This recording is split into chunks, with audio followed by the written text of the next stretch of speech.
To view this video in English, please click the link given above. 11ാം ക്ലാസ്സിൽ പഠിക്കുന്ന എൻ്റെ എല്ലാ മക്കൾക്കും ബയോളജി മൈ പാഷനിലേക്ക് സ്വാഗതം. നമുക്കിന്ന് ഫോട്ടോസിന്തസിസ് ഇൻ ഹയർ പ്ലാന്റ്സ് പഠിക്കാം, അല്ലെങ്കിൽ പ്രകാശ സംശ്ലേഷണം എന്ന പ്രോസസ്സ് നമുക്കിന്ന് മനസ്സിലാക്കാം. ഫോട്ടോസിന്തസിസ് എന്നത് വളരെ പ്രധാനമായിട്ടുള്ള ഒരു പ്രോസസ്സാണ് അല്ലേ.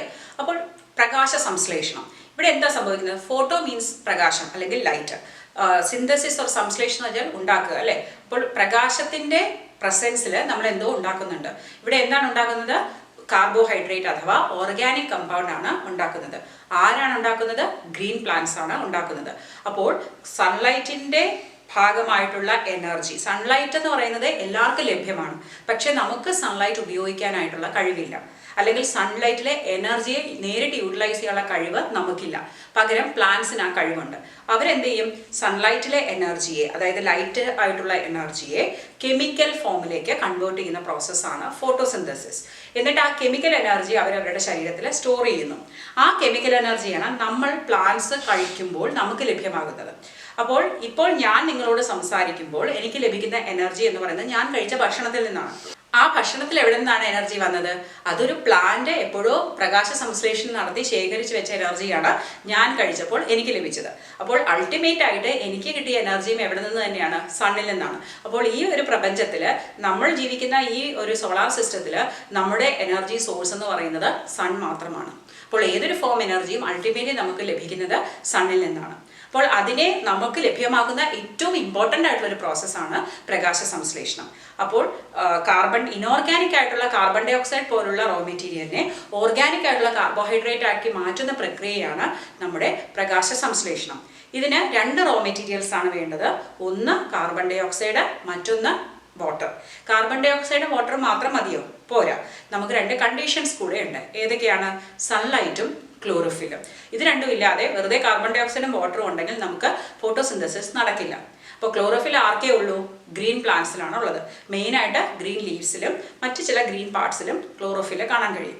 അപ്പോൾ ഈ ക്ലോറോഫിൽ എന്ന പിഗ്മെന്റിന് സൺലൈറ്റിനെ അബ്സോർബ് ചെയ്യാൻ കഴിയുന്നത് കൊണ്ടാണ് പ്ലാന്റ്സിന് ഫോട്ടോസിന്തസിസ് ചെയ്യാൻ കഴിയുന്നത്. ഇനി എന്തുകൊണ്ടാണ് പ്രകാശ സംശ്ലേഷണം ഇത്ര ഇമ്പോർട്ടൻ്റ് ആയിട്ട് മാറിയത്? രണ്ട് സിഗ്നിഫിക്കൻസ് ആണ് അതിനുള്ളത്. ആദ്യത്തേത്, ഇത് നമ്മുടെ ഈ പ്രപഞ്ചത്തിലെ പ്രൈമറി സോഴ്സ് ഓഫ് ഫുഡാണ്. അതായത് എല്ലാ ജീവജാലങ്ങളും അവരുടെ ഭക്ഷണത്തിനായി ആശ്രയിക്കുന്നത് പ്ലാന്റ്സിനെയാണ്. അപ്പോൾ ചിലപ്പോൾ വിചാരിക്കാം, അപ്പോൾ കാർണിവോഴ്സോ? അവരും അൾട്ടിമേറ്റ്ലി കിട്ടുന്ന എനർജി പ്ലാന്റിൽ നിന്ന് തന്നെയാണ്. അതായത് അവർ കഴിക്കുന്ന സസ്യഭുക്കായ ആനിമൽ എവിടെ നിന്നാണ് അത് ഡിറൈവ് ചെയ്തത്? പ്ലാന്റിൽ നിന്ന് തന്നെയാണ്. സോ നമ്മൾ പിറകോട്ട് പോയാൽ പ്ലാന്റിലെത്തും, പ്ലാന്റിൽ നിന്ന് പിറകിലോട്ട് പോയാൽ നമ്മൾ സണ്ണിലെത്തും അല്ലേ. ഇനി രണ്ടാമതായിട്ട്, ഈ ഒരു പ്രക്രിയയിലാണ് ഓക്സിജൻ റിലീസ് ചെയ്യുന്നത്. നമ്മളെല്ലാവരും ഓക്സിജൻ ശ്വസിച്ചുകൊണ്ടിരിക്കുകയാണ്. അപ്പോൾ വെറുതെ നമ്മൾ ഓക്സിജൻ എടുത്തുകൊണ്ടിരുന്നാൽ, തിരിച്ചു വിടാതെ എടുത്തുകൊണ്ടിരുന്നാൽ എന്ത് സംഭവിക്കും? കുറച്ച് കഴിയുമ്പോൾ ഓക്സിജൻ തീർന്നു പോകും അല്ലേ. പക്ഷെ അതൊരിക്കലും സംഭവിക്കുന്നില്ല. എന്തുകൊണ്ടാണ്? നമ്മളെല്ലാം ഓക്സിജൻ എടുക്കുന്നുണ്ടെങ്കിലും പ്ലാന്റ്സ് ഓക്സിജനെ പുറന്തള്ളുന്നു. അപ്പോൾ എപ്പോഴും ഓക്സിജന്റെ അളവ് 21% നമുക്ക് നിലനിർത്താനും കഴിയുന്നുണ്ട്. അപ്പോൾ ഈ രണ്ട് കാര്യങ്ങൾ, ഫുഡില്ലാതെയും ജീവിക്കാൻ പറ്റില്ല, ഓക്സിജൻ ഇല്ലാതെയും ജീവിക്കാൻ പറ്റില്ല. അപ്പോൾ നമുക്ക് പറയാം, പ്ലാന്റ്സ് ഇല്ലാതെ നമുക്ക് ജീവിക്കാൻ പറ്റില്ല.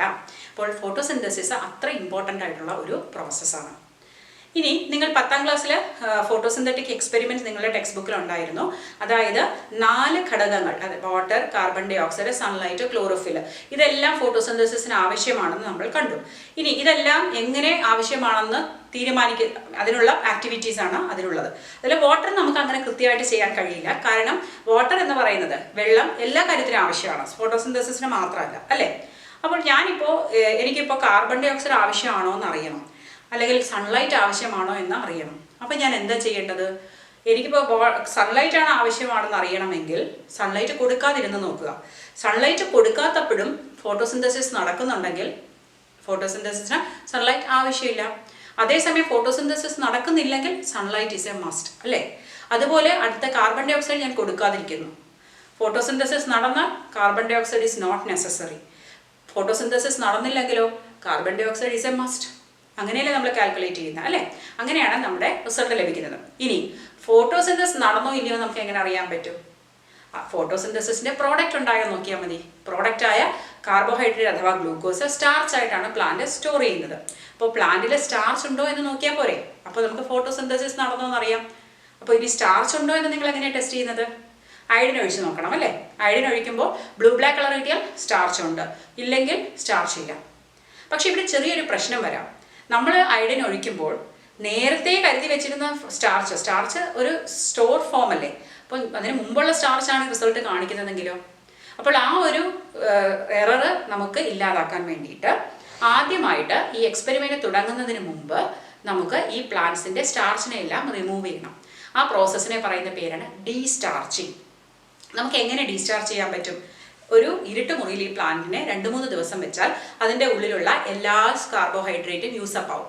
അങ്ങനെ പ്ലാന്റിൽ സ്റ്റാർച്ച് ഇല്ല. ഇനി നമുക്ക് നമ്മുടെ എക്സ്പെരിമെന്റ് സ്റ്റാർട്ട് ചെയ്യാം. ഓക്കെ, അപ്പോൾ നമുക്ക് ആദ്യം ക്ലോറോഫിൽ ആണ് ഇമ്പോർട്ടൻ്റ് നോക്കണമെങ്കിൽ എന്ത് ചെയ്യണം? നമുക്ക് ക്ലോറോഫിൽ കൊടുക്കാതിരിക്കാൻ പറ്റില്ല, കാരണം അത് പ്ലാന്റിൽ ഉള്ള ഒരു സാധനമാണ് അല്ലേ. അപ്പോൾ നമുക്ക് എന്ത് ചെയ്യാൻ പറ്റും? വേരിഗേറ്റഡ് ലീവ്സ് എടുക്കാം. വേരിഗേറ്റഡ് ലീവ്സ് എന്ന് പറഞ്ഞാൽ പച്ച കൂടാതെ മറ്റ് കളേഴ്സ് ഉള്ള ലീവ്സ് ആണ്. അപ്പോൾ നമുക്ക് ആദ്യം ഒരു ട്രേസിംഗ് പേപ്പറിൽ ഈ പച്ച കളറുള്ള ഭാഗം ഒന്ന് മാർക്ക് ചെയ്ത് വെക്കാം, ലേറ്റർ നമുക്കൊന്ന് കമ്പയർ ചെയ്യാനായിട്ട്. അത് കഴിഞ്ഞിട്ട് ഈ പ്ലാന്റ് നമ്മൾ ഫോട്ടോസിന്തസിസ് നടക്കാൻ വെയിലത്ത് വെച്ചു. അത് കഴിഞ്ഞിട്ട് നമ്മൾ ഈ പ്ലാന്റ് എടുത്തിട്ട് ഈ ലീഫ് എടുത്തിട്ട് അയഡിൻ ടെസ്റ്റ് ചെയ്ത് നോക്കുക. ബ്ലൂ ബ്ലാക്ക് കളർ എവിടെ ആയിരിക്കും? ഒള്ളി ആ പച്ച കളറുള്ള ഭാഗങ്ങളിൽ മാത്രമേ ബ്ലൂ ബ്ലാക്ക് കളർ ചേഞ്ച് ഉണ്ടാകുള്ളൂ. അപ്പോൾ നമുക്ക് മനസ്സിലായി ക്ലോറോഫിലുള്ള ഭാഗത്ത് മാത്രമേ ഫോട്ടോസിന്തസിസ് നടന്നുള്ളൂ. ഇനി രണ്ടാമത്തെ ഒരു പരീക്ഷണം, സൺലൈറ്റ് ഫോട്ടോസിന്തസിസിന് ആവശ്യമാണോ? അതിനായിട്ട് നമ്മൾ വീണ്ടും ഒരു പോട്ടഡ് പ്ലാന്റ്, ഡീസ്റ്റാർച്ച് ചെയ്ത പോട്ടഡ് പ്ലാന്റ് എടുക്കുന്നു. അതിൻ്റെ ഒരു ലീഫിൽ ഒരു ബ്ലാക്ക് പേപ്പർ സ്ട്രിപ്പ് വെച്ചിട്ട് 2 ഭാഗവും കവർ ചെയ്യുന്നു, പുറത്തും അതായത് മുകളിലും താഴെയും. അപ്പോൾ അത്രയും ഭാഗത്ത് സൺലൈറ്റ് കിട്ടുന്നില്ല. കുറച്ച് കഴിഞ്ഞ് ഒരു 4-5 മണിക്കൂർ വെയിലത്ത് വെച്ചിട്ട് നമ്മൾ ആ ലീഫ് എടുത്ത് സ്റ്റാർച്ച് ടെസ്റ്റ് ചെയ്താൽ എന്ത് കിട്ടും? ആ നടുക്കത്തെ ഭാഗം കവർ ചെയ്ത ഭാഗത്ത് ബ്ലൂ ബ്ലാക്ക് കളർ വരില്ല, കാരണം അവിടെ ഫോട്ടോസിന്തസിസ് നടന്നില്ല. മറ്റു ഭാഗം ബ്ലൂ ബ്ലാക്ക് കളർ ആവും, അതായത് ലൈറ്റ് ലഭിച്ച ഭാഗത്ത് ഫോട്ടോസിന്തസിസ് നടന്നു. അപ്പോൾ light is necessary four photosynthesis. സൂര്യപ്രകാശം പ്രകാശ സംശ്ലേഷണത്തിന് അത്യന്താപേക്ഷിതമാണ് എന്ന് മനസ്സിലാക്കാം. അതുപോലെയാണ് ഇനി അടുത്തത് കാർബൺ ഡൈ ഓക്സൈഡ്. അപ്പോൾ കാർബൺ ഡൈ ഓക്സൈഡ് കൊടുക്കാതിരിക്കാൻ എന്ത് ചെയ്യാം? നമുക്ക് ഈ ലീഫിൻ്റെ ഒരു പാർട്ട്, ഇതുപോലെ ഒരു ഡീസ്ചാർജ് ചെയ്ത പോട്ടഡ് പ്ലാന്റിലെ ഒരു ലീഫിൻ്റെ പകുതി ഭാഗം നമ്മളൊരു ടെസ്റ്റ് ട്യൂബിൽ ഇറക്കി വെച്ച് അതിനെ എയർടൈറ്റ് ആയിട്ട് വെക്കുക. അപ്പോൾ ആ ടെസ്റ്റ് ട്യൂബിനകത്ത് നമ്മൾ കുറച്ച് പൊട്ടാഷ്യം ഹൈഡ്രോക്സൈഡ് ഇട്ട് കൊടുക്കുക. പൊട്ടാഷ്യം ഹൈഡ്രോക്സൈഡ് കാർബൺ ഡൈ ഓക്സൈഡിനെ എല്ലാം വലിച്ചെടുക്കും. അപ്പോൾ ടെസ്റ്റ് ട്യൂബിനകത്തുള്ള ആ ഇലയുടെ ഭാഗത്തിന് കാർബൺ ഡൈ ഓക്സൈഡ് ലഭ്യമല്ല. ഇനി കുറച്ച് കഴിഞ്ഞിട്ട് നമ്മൾ ആ ഇല എടുത്ത് ഫോട്ടോസിന്തസിസിന് ടെസ്റ്റ് ചെയ്താൽ, അതായത് സ്റ്റാർച്ച് ടെസ്റ്റ് ചെയ്താൽ ആ ടെസ്റ്റ് ട്യൂബിനകത്തിരുന്ന ഭാഗം ബ്ലൂ ബ്ലാക്ക് കളർ കാണിക്കില്ല, കാരണം അതിന് കാർബൺ ഡൈ ഓക്സൈഡ് ഇല്ലാത്തതുകൊണ്ട് ഫോട്ടോസിന്തസിസ് ചെയ്യാൻ കഴിഞ്ഞില്ല. അതേസമയം മറ്റു ഭാഗത്ത് ഫോട്ടോസിന്തസിസ് നടന്നു എന്ന് മനസ്സിലാക്കാം. അപ്പോൾ ഇതൊക്കെയാണ് ഫോട്ടോസിന്തറ്റിക് എക്സ്പെരിമെന്റ്സ്. പ്രകാശ സംശ്ലേഷണം എന്ന ഫിസിയോ ബയോ കെമിക്കൽ പ്രോസസ്സിനെ കുറിച്ച് ധാരാളം അറിവ് നമുക്കിപ്പോൾ ഉണ്ടല്ലേ. എന്തൊക്കെയാണ് ആവശ്യം, എന്തൊക്കെ സ്റ്റേജിലാണ് നടക്കുന്നത്, എന്തൊക്കെ പ്രോഡക്ട്സ് ആണ് ഉണ്ടാകുന്നത്, ഏതൊക്കെ എൻസൈമാണ് ആവശ്യം, എല്ലാ ഡീറ്റെയിൽസും നമുക്കറിയാം. പക്ഷേ ഇതൊന്നും ഒരു സുപ്രഭാതത്തിലെ ഒരാൾ കണ്ടുപിടിച്ചതല്ല. എത്രയോ ശാസ്ത്രജ്ഞന്മാർ നൂറ്റാണ്ടുകളുടെ പരീക്ഷണങ്ങളാണ്. അതായത് ഒരാൾ കണ്ടുപിടിച്ച് മേ ബി ആഫ്റ്റർ 50 വർഷം 60 വർഷം അല്ലെങ്കിൽ 100 വർഷത്തിന് ശേഷം അടുത്തൊരു എക്സ്പെരിമെന്റ് വരുന്നത്. അങ്ങനെ ഒരു ലോങ് പ്രോസസ്സിലൂടെ കണ്ടുപിടിച്ച പല പല കാര്യങ്ങൾ കൂട്ടിച്ചേർത്താണ് നമ്മളിപ്പോൾ ഇത് പഠിക്കുന്നത്. അപ്പോൾ ആദ്യത്തെ കുറച്ച് എക്സ്പെരിമെന്റ്സിൽ അല്ലെങ്കിൽ അവരുടെ എഫേർട്സ് മനസ്സിലാക്കുന്നത് നമുക്ക് വളരെ ഹെൽപ്ഫുൾ ആയിരിക്കും. അതിൽ ആദ്യമായിട്ട് എടുത്തു പറയുന്നത് ജോസഫ് പ്രീസ്ലി എന്ന സയന്റിസ്റ്റ് 1770 നടത്തിയതാണ്. അതായത് 18-ാം നൂറ്റാണ്ടിൽ തന്നെ ഈ പരീക്ഷണങ്ങൾ ആരംഭിച്ചു കഴിഞ്ഞു എന്നതാണ്. ജോസഫ് പ്രീസ്ലിയെ നമുക്കറിയാവുന്നത് ഓക്സിജൻ കണ്ടുപിടിച്ച മഹാൻ എന്ന രീതിയിലാണ്. പക്ഷേ ഈ എക്സ്പെരിമെന്റ് ചെയ്യുമ്പോൾ അദ്ദേഹം ഓക്സിജൻ കണ്ടുപിടിച്ചിട്ടില്ല. അദ്ദേഹം ഓക്സിജൻ കണ്ടുപിടിക്കുന്നത് പിന്നെയും 4 വർഷം കഴിഞ്ഞ് 1774 ഇവിടെ അദ്ദേഹം ചെയ്ത എക്സ്പെരിമെന്റ് എന്തെന്നാൽ, ഒരു എലിയും ഒരു ബേണിംഗ് ക്യാൻഡിലും അദ്ദേഹം ഒരു ബെൽജാറിനകത്ത് വെച്ചു. നമുക്കറിയാം എലി ഒരു ജീവനുള്ള ജന്തു ആയതുകൊണ്ട് തന്നെ അതെന്ത് എടുക്കുന്നുണ്ട്? ഓക്സിജൻ റെസ്പയർ ചെയ്യുന്നുണ്ട് അല്ലേ, ഓക്സിജൻ അറ്റ്മോസ്ഫിയറിൽ നിന്ന് എടുത്തുകൊണ്ടിരിക്കുകയാണ്. അതുപോലെ ക്യാൻഡിൽ ബേൺ ചെയ്യുന്ന ഒരു കമ്പസ്റ്റൻ പ്രോസസ്സാണ്. അപ്പോൾ കമ്പസ്റ്റൻ എന്ത് വേണം? ഓക്സിജൻ വേണം. അപ്പോൾ ഈ രണ്ടും ഓക്സിജനെ ഉപയോഗിക്കുന്ന പ്രക്രിയയാണ്. പക്ഷെ അന്ന് അദ്ദേഹത്തിന് ഓക്സിജൻ അറിയില്ല. അദ്ദേഹം എന്ത് ചെയ്തു? ഈ 2 കാര്യങ്ങൾ ഒരു ബെൽജാർ വെച്ച് അടച്ചിട്ട് സീൽ ചെയ്തു. അപ്പോൾ എയർ അകത്തോട്ട് കടക്കുന്നില്ല. അപ്പോൾ കുറച്ച് കഴിയുമ്പോൾ ഉള്ള ഓക്സിജനെ യൂട്ടിലൈസ് ചെയ്ത് കഴിഞ്ഞപ്പോൾ മൗസ് സഫക്കേറ്റായി, അതായത് ശ്വാസം മുട്ടി ഓൾമോസ്റ്റ് ചത്തു. അതേപോലെ ഈ നമ്മുടെ ക്യാൻഡിൽ തീ അണഞ്ഞു പോയി, കാരണം ഓക്സിജനിൽ തീ കത്തുമോ? ഇല്ല. ഇത് കണ്ട അദ്ദേഹം അടുത്ത ഇതേ സെറ്റപ്പിൽ വീണ്ടും കണ്ടിന്യൂ ചെയ്തു. എന്ത് ചെയ്തു? അദ്ദേഹം ഇപ്രാവശ്യം ഒരു മിന്റ് പ്ലാന്റ് കൂടെ ആ ബെൽജാറിനകത്ത് വെച്ചു. പക്ഷേ ഇത്തവണ അദ്ദേഹത്തിൻ്റെ ഒബ്സർവേഷൻ വ്യത്യാസമായിരുന്നു. കാരണം മൗസ് ഓടിക്കളിക്കുന്നുണ്ട്, അതിന് സഫക്കേഷൻ ഇല്ല, പകരം ക്യാൻഡിലും കുറച്ചുകൂടി നേരം കത്തുന്നുണ്ടായിരുന്നു. അതിൽ നിന്ന് അദ്ദേഹത്തിന് മനസ്സിലായി, ഈ ബേണിംഗ് ക്യാൻഡിലും ഈ ജീവനുള്ള മൗസും ഉപയോഗിച്ച എന്തോ ഒരു കാര്യം, അല്ലെങ്കിൽ അവരുടെ പ്രവർത്തനം കൊണ്ട് ആ എയർ ഫൗളായിട്ട് മാറി, അല്ലെങ്കിൽ ദുഷിച്ചു. ആ ദുഷിച്ച എയറിനെ വീണ്ടും റിസ്റ്റോർ ചെയ്തത് ആരാ? നമ്മുടെ ഗ്രീൻ പ്ലാന്റ് ആണെന്ന് അദ്ദേഹം മനസ്സിലാക്കി. പക്ഷേ അത് ഒരു ഓക്സിജൻ എന്ന വാതകമാണ് ഈ പ്ലാന്റ് പുറത്തുവിടുന്നതെന്നൊന്നും അദ്ദേഹത്തിന് അന്ന് മനസ്സിലാക്കാൻ കഴിയില്ല. പക്ഷേ ഗ്രീൻ പ്ലാന്റ് വായുവിനെ ശുദ്ധമാക്കുന്നു എന്ന് അദ്ദേഹം മനസ്സിലാക്കി. അതിനെ തുടർന്നിട്ട് മറ്റൊരു ശാസ്ത്രജ്ഞനായ ജാൻ ഇൻഗൻഹൂസ് ഇതേ എക്സ്പെരിമെന്റിനെ ഒന്ന് കണ്ടിന്യൂ ചെയ്ത് നോക്കി. പക്ഷെ ഇപ്പോൾ അദ്ദേഹം ചെയ്തത് ഈ സെയിം സെറ്റപ്പ് ഇരുട്ടത്ത് വെച്ചും ചെയ്ത് നോക്കി, വെളിച്ചത്തും ചെയ്ത് നോക്കി. അപ്പോൾ അദ്ദേഹത്തിന് മനസ്സിലായി വെളിച്ചമുണ്ടെങ്കിൽ മാത്രമേ ഈ ഗ്രീൻ പ്ലാന്റിന് എയറിനെ ശുദ്ധീകരിക്കാൻ കഴിയുന്നുള്ളൂ എന്ന്. അതുപോലെ തന്നെ അദ്ദേഹം മറ്റൊരു എക്സ്പെരിമെന്റും കൂടി ചെയ്തു. അക്വാട്ടിക് പ്ലാന്റ്, അതായത് ജലത്തിലുള്ള ജീവിക്കുന്ന വെള്ളത്തിലുള്ള പ്ലാന്റ് ഹൈഡ്രൽ എടുത്തിട്ട് അതിനെയും അദ്ദേഹം ലൈറ്റിന് ഫോട്ടോസിന്തസിസിന് വിധേയമാക്കി. അപ്പോൾ അതിൻ്റെ ഗ്രീൻ പാർട്ടിൽ നിന്നൊക്കെ ബബിൾസ് വരാൻ തുടങ്ങി. ഈ ബബിൾസ് അദ്ദേഹം ഓക്സിജൻ ആണെന്ന് കണ്ടുപിടിച്ചു. അപ്പോൾ ഓക്സിജൻ എന്ന വാതകം കണ്ടുപിടിച്ച ജോസഫ് പ്രീസ്ലിയാണ്. പക്ഷേ ഫോട്ടോസിന്തസിസിന് ശേഷം ഗ്രീൻ പ്ലാന്റിൽ നിന്ന് വരുന്ന വാതകം ബബിൾസ് ഓക്സിജൻ ആണെന്ന് ആരാ പറഞ്ഞത്? ജാൻ ഇൻഗൻഹൂസ് എന്ന സയന്റിസ്റ്റാണ്. അടുത്തതായി 1854 ആയപ്പോഴേക്കും ജൂലിയസ് വോൺസാക്സ് എന്നൊരു സയന്റിസ്റ്റ്, അദ്ദേഹം ഫോട്ടോസിന്തസിസ് നടന്നിട്ട് ഗ്ലൂക്കോസ് ആണ് ഉണ്ടാക്കുന്നതെന്ന് മനസ്സിലാക്കി. ഈ ഗ്ലൂക്കോസ് സ്റ്റാർച്ചിന്റെ ഫോമിലാണ് സ്റ്റോർ ചെയ്യുന്നതെന്നും അദ്ദേഹം മനസ്സിലാക്കി. അതോടൊപ്പം അദ്ദേഹം കണ്ടെത്തിയത് ഈ ഗ്രീൻ പിഗ്മെന്റ്, അന്ന് ക്ലോറോഫിൽ ആണെന്ന് മനസ്സിലാക്കിയില്ല, പക്ഷേ ഈ ഗ്രീൻ പിഗ്മെന്റ് പ്ലാന്റിലെ സെല്ലിലെ പ്രത്യേക ഒരു ഇതിലാണ് സംഭരിച്ചു വെച്ചിരിക്കുന്നത്, അതായത് ക്ലോറോപ്ലാസ്റ്റിലാണ് സംഭരിച്ചു വെച്ചിരിക്കുന്നതെന്നും അദ്ദേഹത്തിന് മനസ്സിലാക്കി. അദ്ദേഹം ഒരു കാര്യം കൂടി പറഞ്ഞു, ഈ ഗ്രീൻ പാർട്ടുള്ള സ്ഥലത്ത് മാത്രമേ ഈ ഗ്ലൂക്കോസ് പ്രൊഡക്ഷനും നടക്കുന്നുള്ളൂ എന്ന്. അപ്പോൾ അതിന് പ്രോഡക്റ്റ് എന്താണെന്നും അതെങ്ങനെയാണ് സ്റ്റോർ ചെയ്യുന്നതെന്നും അതിന് ഗ്രീൻ പിഗ്മെന്റ് ആവശ്യമാണെന്നും അത് ലീഫിലാണ് സെല്ലിലാണ് ഉള്ളതെന്നും എല്ലാം മനസ്സിലാക്കിയത് ആരാണ്? ജൂലിയസ് വോൺസാക്സ്. ഈ സയന്റിസ്റ്റ് നമ്മൾ മിനറൽ ന്യൂട്രീഷനിലും പഠിക്കും. ഇദ്ദേഹമാണ് ഹൈഡ്രോപോണിക്സ് എന്ന പ്രക്രിയ കൊണ്ടുവന്നത്. ഹൈഡ്രോപോണിക്സ് എന്ന് പറഞ്ഞാൽ നമ്മൾ മണ്ണില്ലാതെ ചെടി വളർത്തുന്ന രീതിയാണ്. വെള്ളത്തിൽ തന്നെ ന്യൂട്രിയൻസ് കൊടുത്തിട്ട് ചെടി വളർത്തുന്ന രീതിയാണ്. ഇപ്പോൾ പല സ്കൂളുകളിലും ഹൈഡ്രോപോണിക്സ് പ്രോജക്ട്സ് ഒക്കെ ഉണ്ട്. പിന്നെ TW എംഗൽമാൻ എന്നൊരു ശാസ്ത്രജ്ഞൻ കുറച്ചുകൂടി രസകരമായ ഒരു എക്സ്പെരിമെന്റ് ചെയ്തു. നിങ്ങൾ 10ാം ക്ലാസ്സിലെ ഫിസിക്സിൽ പഠിച്ചു, നമ്മൾ ഒരു വൈറ്റ് ലൈറ്റിന് പ്രിസത്തിൽ കൂടി കടത്തിവിട്ടാൽ അത് 7 കോമ്പണന്റ് കളേഴ്സ് ആയിട്ട് മാറും അല്ലേ? VIBGYOR, violet, indigo, blue, green, yellow, orange and red. അതിൽ തന്നെ ഇദ്ദേഹം ഈ കടന്നു വന്ന 7 ലൈറ്റിനെ ഒരു ക്ലാഡോഫോറ എന്നൊരു ആൽഗയ്ക്ക് എക്സ്പോസ് ചെയ്തു. ആൽഗെ എന്ന് പറയുന്നത് നമുക്കറിയാം അക്വാട്ടിക് ആണ് അല്ലെ, വെള്ളത്തിൽ വളരുന്ന ചെടിയാണ്. അപ്പോൾ ഈ ആൽഗെ ഫോട്ടോസിന്തസിസ് ചെയ്യുമ്പോൾ ഓക്സിജൻ പുറത്തു വരുമല്ലോ. അപ്പോൾ ഈ ഓക്സിജനെ ഒന്ന് ഡിറ്റക്ട് ചെയ്യണം. അതിനായിട്ട് അദ്ദേഹം എയ്റോബിക് ബാക്ടീരിയ ഉപയോഗിച്ചു. എയ്റോബിക് ബാക്ടീരിയ എന്ന് പറഞ്ഞാൽ എന്താണ്? എയർ ഉണ്ടെങ്കിൽ മാത്രമേ അതിനെ ശ്വസിക്കാൻ പറ്റുള്ളൂ അല്ലേ? ഓക്സിജന്റെ പ്രസൻസിൽ ശ്വസിക്കുന്നതാണ് എയ്റോബിക് ബാക്ടീരിയ. അപ്പോൾ അവർ ഓക്സിജൻ ഉള്ള ഭാഗത്തേക്ക് അട്രാക്റ്റ് ആവും. അപ്പോൾ ഇദ്ദേഹം കണ്ടെത്തിയത് ഈ ബ്ലൂ ലൈറ്റ് പതിക്കുന്ന സ്ഥലത്തും റെഡ് ലൈറ്റ് പതിക്കുന്ന സ്ഥലത്തും കൂടുതൽ ബാക്ടീരിയയുടെ സാന്നിധ്യം ഉണ്ടെന്ന് മനസ്സിലാക്കി. അതിൽ നിന്ന് അദ്ദേഹത്തിന് എന്ത് മനസ്സിലായി? ആ ബ്ലൂ ലൈറ്റിലും റെഡ് ലൈറ്റിലും കൂടുതൽ ഫോട്ടോസിന്തസിസ് നടക്കുന്നത് കൊണ്ട് കൂടുതൽ ഓക്സിജൻ റിലീസായി അല്ലേ? ഈ എംഗൽമാന്റെ ഈ എക്സ്പെരിമെന്റിൽ നിന്നാണ് ആദ്യത്തെ ആക്ഷൻ സ്പെക്ട്രം ഉടലെടുത്തത്. ആക്ഷൻ സ്പെക്ട്രം എന്ന് പറയുന്നത് നമ്മൾ ആക്ഷനിൽ എന്തോ സംഭവിക്കുന്നുണ്ട് അല്ലേ? അപ്പോൾ ഫോട്ടോസിന്തസിസിന്റെ റേറ്റ് കൂടുന്നത് ഏതൊക്കെ ലൈറ്റിലാണെന്നുള്ള ആ ഒരു റേറ്റ് അദ്ദേഹം പ്ലോട്ട് ചെയ്ത ഒരു സ്പെക്ട്രമാണ്, അല്ലെങ്കിൽ ഒരു ഗ്രാഫാണ് ആക്ഷൻ സ്പെക്ട്രം. അതിനെക്കുറിച്ച് നമ്മൾ ഡീറ്റെയിൽ ആയിട്ട് പിന്നെ പഠിക്കും. ഇനി ഏതാണ്ട് നമ്മുടെ ഈ എംഗൽമാൻ ജീവിച്ചത് 20ാം നൂറ്റാണ്ട് തുടക്കത്തിൽ വരെ ജീവിച്ചിട്ടുണ്ട്. പക്ഷേ 19ാം നൂറ്റാണ്ടിന്റെ പകുതി ആയപ്പോൾ തന്നെ, ഇത് 18ാം നൂറ്റാണ്ട് തുടങ്ങിയതാണ്, 19ാം നൂറ്റാണ്ടിന്റെ പകുതിയോടെ തന്നെ നമുക്ക് ഈ ഫോട്ടോസിന്തസിസിനെ കുറിച്ചുള്ള ഏകദേശ ധാരണയൊക്കെ കിട്ടി. അതായത് നമ്മളിതെല്ലാം ചേർത്ത് വായിച്ചപ്പോൾ നമുക്ക് മനസ്സിലായി പ്ലാന്റ്സ് സൺലൈറ്റിന്റെ പ്രസൻസിൽ കാർബൺ ഡൈ ഓക്സൈഡ്, വാട്ടർ പോലുള്ള ഇനോർഗാനിക് സബ്സ്റ്റൻസ് ഉപയോഗിച്ച് കാർബോഹൈഡ്രേറ്റ് എന്ന ഓർഗാനിക് സബ്സ്റ്റൻസ് ഉണ്ടാക്കുന്നു എന്നുള്ള സത്യം മനസ്സിലാക്കി. അതോടൊപ്പം തന്നെ ഇതിൻ്റെ ഒരു എംപെരിക്കൽ ഫോർമുലയും കൂടി നമ്മൾ ഫോർമുലേറ്റ് ചെയ്തു. അതായത് carbon dioxide plus water in presence of light CH2O and O2. CH2O എന്ന് പറയുന്നത് നിങ്ങളുടെ ടെക്സ്റ്റ് ബുക്കിൽ CH2O എന്നാണ് പറഞ്ഞിരിക്കുന്നത്.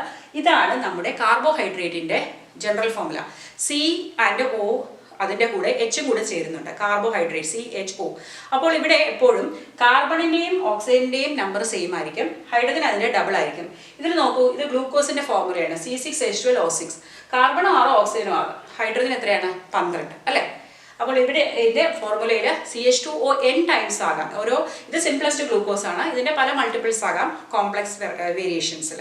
ഈ എക്സ്പെരിമെന്റ്സിലൊക്കെ ഏറ്റവും പ്രധാനമായിട്ടുള്ള ഒരു മൈൽ സ്റ്റോൺ കോൺട്രിബ്യൂഷൻ നടത്തിയത് കോർണീലിയസ് വോൺ നീൽ എന്നൊരു സയന്റിസ്റ്റ് ആയിരുന്നു. ഇദ്ദേഹം ഒരു മൈക്രോബയോളജിസ്റ്റ് ആയിരുന്നു. ആരാണ് മൈക്രോബയോളജിസ്റ്റ്? സൂക്ഷ്മാണുക്കളെ കുറിച്ച് പഠിക്കുന്ന ആളല്ലേ. അദ്ദേഹത്തിന്റെ അപ്പോൾ കൂടുതലും പഠനം എന്തിനെ കേന്ദ്രീകരിച്ചായിരുന്നു? ബാക്ടീരിയ. അപ്പോൾ ബാക്ടീരിയയിൽ പർപ്പിൾ ഗ്രീൻ സൾഫർ ബാക്ടീരിയ ഉണ്ട്. അവരൊന്നും നമ്മുടെ വെള്ളമല്ല ഉപയോഗിക്കുന്നത്. അപ്പോൾ അദ്ദേഹത്തിന് മനസ്സിലായി നമ്മുടെ ഈ ഒരു പ്രോസസ്സ് നോക്കിയാൽ നമ്മൾ ആദ്യം കണ്ട ഇക്വേഷനിൽ കാർബൺ ഡൈ ഓക്സൈഡും വാട്ടറും ചേർന്നിട്ട് കാർബോഹൈഡ്രേറ്റും ഓക്സിജനാണ് റിലീസ് ആവുന്നത്. അപ്പോൾ ഇവിടെ കാർബൺ ഡൈ ഓക്സൈഡ് നമുക്ക് കാർബണും ഓക്സിജനും ഉണ്ട് അല്ലേ. കാർബോഹൈഡ്രേറ്റിൽ കാർബൺ, ഹൈഡ്രജൻ ആൻഡ് ഓക്സിജൻ. അപ്പോൾ കാർബൺ ഡൈ ഓക്സൈഡിനെ കാർബോഹൈഡ്രേറ്റ് ആക്കണമെങ്കിൽ നമ്മൾ എന്താണ് ആഡ് ചെയ്യേണ്ടത്? ഹൈഡ്രജൻ ആഡ് ചെയ്താൽ മതി. അപ്പോൾ അഡീഷൻ ഓഫ് ഹൈഡ്രജനെ നമ്മൾ റിഡക്ഷൻ എന്നാണ് മനസ്സിലാക്കിയിരിക്കുന്നത്. അപ്പോൾ നമുക്കിവിടെ പറയാം carbon dioxide is reduce to carbohydrate during photosynthesis അല്ലേ. കാർബൺ ഡൈ ഓക്സൈഡ് റിഡക്ഷൻ സംഭവിച്ച് കാർബോഹൈഡ്രേറ്റ് ആയിട്ട് മാറുന്നു, അതായത് ഹൈഡ്രജൻ ആഡ് ചെയ്തു. അപ്പോൾ ഈ ഹൈഡ്രജൻ ഡോണർ ആരാണ്? നമ്മുടെ വാട്ടറാണ്. ഇതിന് ഈ ഹൈഡ്രജൻ ഇങ്ങോട്ട് വന്നു കഴിഞ്ഞാൽ ഈ ഓക്സിജൻ എവിടെ പോയി? റിലീസ് ചെയ്തു. അപ്പോൾ ഇദ്ദേഹത്തിന്റെ പരീക്ഷണത്തിൽ നമുക്ക് മനസ്സിലായി ഈ ഓക്സിജൻ പുറത്തു വരുന്നത് ഏതിൽ നിന്നാണ്? വെള്ളത്തിൽ നിന്നാണ്, അല്ലാതെ കാർബൺ ഡൈ ഓക്സൈഡിൽ നിന്നല്ല. അപ്പോൾ ആദ്യമൊക്കെ നമ്മൾ വിശ്വസിച്ചിരുന്നത് കാർബൺ ഡൈ ഓക്സൈഡിൽ നിന്നാണ് ഓക്സിജൻ വരുന്നതെന്നാണ്. അതിനൊരു കാരണമുണ്ട്. അത് നമുക്ക് പെട്ടെന്ന് കോംപ്രിഹെൻഡ് ചെയ്യാൻ കഴിയും, അല്ലെങ്കിൽ നമുക്കത് പെട്ടെന്ന് ഉൾക്കൊള്ളാൻ കഴിയും. കാരണം കാർബൺ ഡൈ ഓക്സൈഡ് ഒരു വാതകമാണ്, അതെടുക്കുന്നു, ഓക്സിജൻ തിരിച്ചു വിടുന്നു, അതൊരു വാതകമാണ്. പക്ഷേ വെള്ളത്തിൽ നിന്ന് ഓക്സിജൻ പോകുന്നു ചിന്തിക്കാൻ കുറച്ച് ബുദ്ധിമുട്ടായിരുന്നു. പക്ഷേ ഇതിൽ നിന്ന് നമുക്ക് മനസ്സിലാക്കാൻ കഴിഞ്ഞത് purple and sulphur bacteria, green sulphur, purple sulphur bacteria, അവർക്ക് വെള്ളമല്ല അവരുടെ സോഴ്സ്. അവരുടെ സോഴ്സ് ഹൈഡ്രജൻ സൾഫൈഡ് ആണ്. ഹൈഡ്രജൻ സൾഫൈഡ് എന്ന വാതകമാണ്. അപ്പോൾ ഹൈഡ്രജൻ സൾഫൈഡ് ഉപയോഗിച്ച് അവർ ഫോട്ടോസിന്തസിസ് നടക്കുമ്പോൾ കാർബൺ ഡൈ ഓക്സൈഡ് കാർബോഹൈഡ്രേറ്റ് ആയിട്ട് മാറുന്നുണ്ട്. പക്ഷേ എന്താണ് പോകുന്നത്? ഓക്സിജൻ പോവോ? ഇല്ല. സൾഫറിന്റെ കമ്പൗണ്ട്സ് ആണ് റിലീസ് ചെയ്യുന്നത്. അപ്പോൾ അവിടെ ഓക്സിജൻ അല്ല ബൈ പ്രോഡക്റ്റ്. ഓക്കെ, അപ്പോൾ മനസ്സിലായി ഈ ഓക്സിജന്റെ സോഴ്സ് എന്താണ്? വാട്ടർ ആണ്, കാർബൺ ഡൈ ഓക്സൈഡ് അല്ല. അപ്പോൾ അദ്ദേഹത്തിന്റെ ഫോർമുല ഇതാണ് 2H2A. എ എന്ന് പറയുന്നത് O ആകാം അല്ലെങ്കിൽ S ആകാം അല്ലെ, വാട്ട് എവർ ഇറ്റ് ഈസ്. പക്ഷേ ഒരു ഹൈഡ്രജൻ കണ്ടെയ്നിങ് കമ്പൗണ്ട് ആണ്. അത് കാർബൺ ഡൈ ഓക്സൈഡ് ആയിട്ട് ചേർന്നിട്ട് hydrogen will go to carbon dioxide to reduce it. അതായത് ഹൈഡ്രജൻ കാർബൺ ഡൈ ഓക്സൈഡിനെ റെഡ്യൂസ് ചെയ്യുന്നു. ബാക്കിയുള്ള ഈ എയും റിലീസ് ആവും. അത് ഓക്സിജൻ ആകാം, അതല്ലെങ്കിൽ ഇവിടെ ഈ കേസിൽ ഈ ഹൈഡ്രജൻ ബാക്കിയുള്ള ഓക്സിജനുമായിട്ട് ചേർന്നിട്ട് വാട്ടറും ഉണ്ടായി. ഇങ്ങനെ ഇവരുടെ എല്ലാം പലവരുടെയും പല വർഷത്തെ പരിശ്രമത്തിൻ്റെ ഫലമായിട്ട് നമുക്ക് ഫോട്ടോസിന്തസിസ് എന്ന പ്രക്രിയയെക്കുറിച്ച് മനസ്സിലാക്കാൻ കഴിഞ്ഞു. നിങ്ങൾക്ക് എൻ്റെ വീഡിയോ എല്ലാം ഇഷ്ടപ്പെട്ടെന്ന് കരുതുന്നു. അങ്ങനെയാണെങ്കിൽ തീർച്ചയായിട്ടും ലൈക്ക് ചെയ്യണം. നിങ്ങളുടെ സജഷൻസ് ഒക്കെ കമൻറ്റ് ബോക്സിൽ അറിയിക്കുക. നിങ്ങളുടെ കൂട്ടുകാരുമായിട്ട് ഷെയർ ചെയ്യണം. നിങ്ങൾ സബ്സ്ക്രൈബ് ചെയ്തിട്ടില്ലെങ്കിൽ ഉടനെ തന്നെ സബ്സ്ക്രൈബ് ചെയ്താൽ കൂടുതൽ ഇൻഫോർമേറ്റീവ് വീഡിയോസ് നിങ്ങൾക്ക് അവൈലബിൾ ആകും. Thank you for watching biology my passion.